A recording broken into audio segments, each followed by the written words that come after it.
I think the biggest impact has been the rise in energy costs. Since the Fukushima disaster, Japan's fuel import bill has soared about 10 trillion Japanese yen. Japan has actually become the #1 importer of LNG, the #2 importer of coal in the world, and the #3 importer of oil. It imports over 90% of its energy needs from overseas, and because of the weaker yen, that's put a big dent in electricity costs as well. A lot of problems that transpired over the Japanese economy over the past 3 years, and now you have the likes of Shinzo Abe more than a year into his administration trying to pump up the economy. Is it sufficient? Because we've seen sluggish growth in the last quarter of 2013 and a rising current account deficit. Exactly. I think the Abe regime's hope was always to generate an export-led recovery via weaker yen.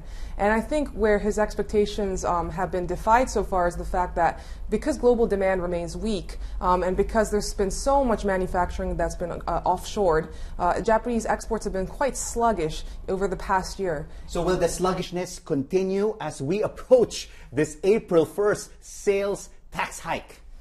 We're hoping that it will, so that we can transition from a consumption-led recovery to an export-led recovery. But I think given the tone of global demand, exports will remain quite weak in the first half of 2014, and the best we can hope for is a gradual recovery from the second half of the year.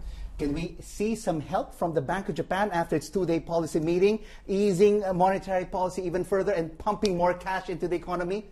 I think at today's meeting they're going to keep policy on hold. They're still waiting to see what the impact of the tax hike is. Markets are expecting action in April, but I think they'll actually wait a bit further until July. They remain quite confident that inflation is trending in line with its expectations, and they're not going to want to move prematurely.